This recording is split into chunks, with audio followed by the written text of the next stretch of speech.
Be ready. 5 seconds. Start. We have gathered here today to observe International Literacy Day 1998. This is an occasion when we reaffirm our commitment to making every Indian literate. We do so today by joining governments and citizens across the world in a spirit of collaborative partnership to rededicate ourselves to the cause of universal literacy and lifelong learning. September 5 is a day of affirmation and action, both nationally and internationally, to create a fully literate planetary population in the early years of the 21st century. Literacy is a fundamental human right of every citizen. It is the lamp that lights the path of knowledge and progress in a person's life. It also enables every citizen to make their full contribution to the progress of the nation and the human race. For us in India, International Literacy Day sends a far more urgent message.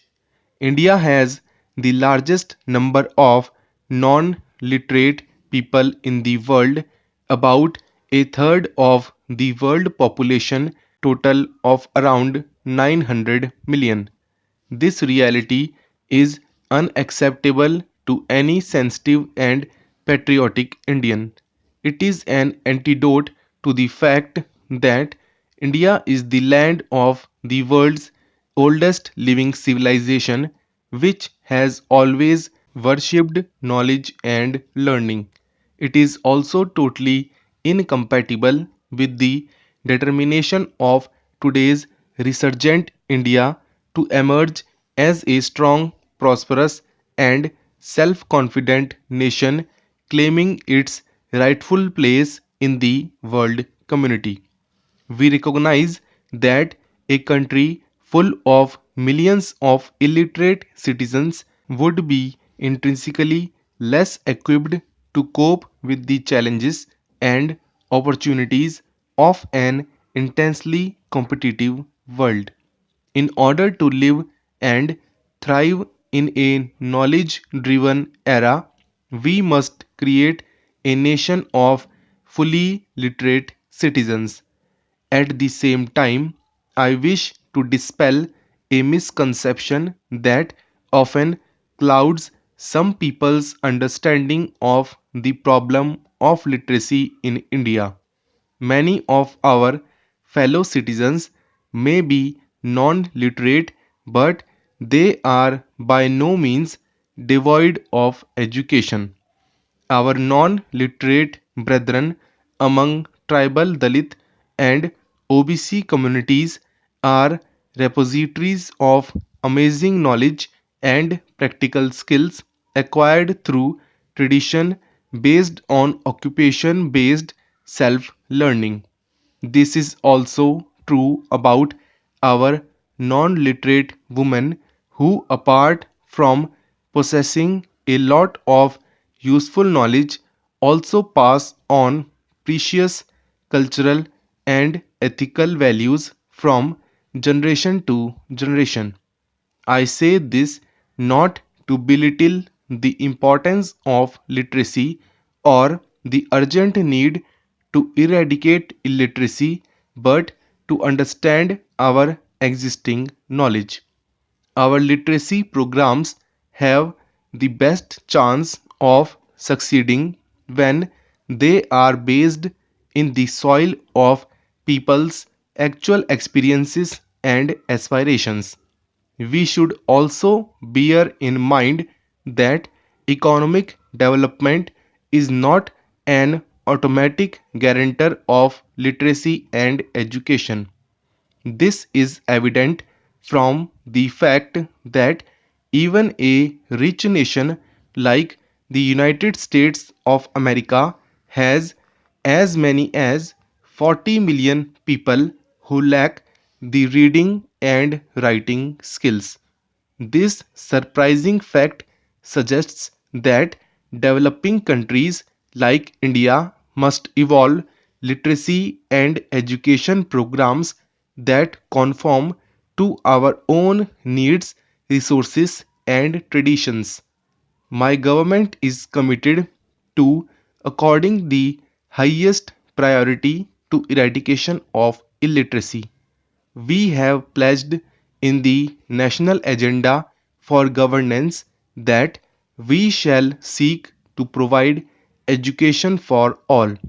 At the same time, I wish to restart a truth which has so far been inadequately understood, that removal of illiteracy cannot be accomplished by the efforts of the center and state governments alone, much less by any single ministry or department in Delhi or in state capitals. It demands the collective and coordinated participation of all sections of society, governmental agencies, non-governmental organizations, religious and cultural establishments, student and youth organizations, business community, and the media.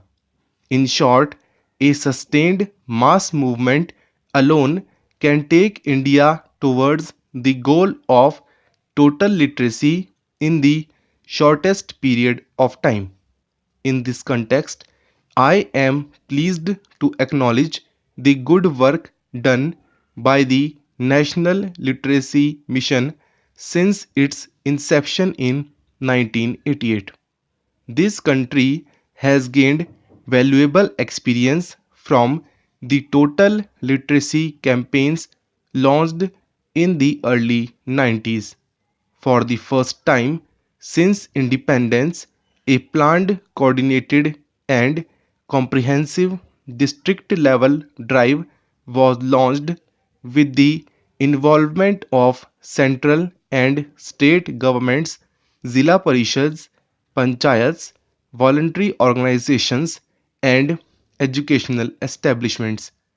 Through massive participative mass campaigns of total literacy, we have been able to make over 68 million people literate, 60% of whom are women.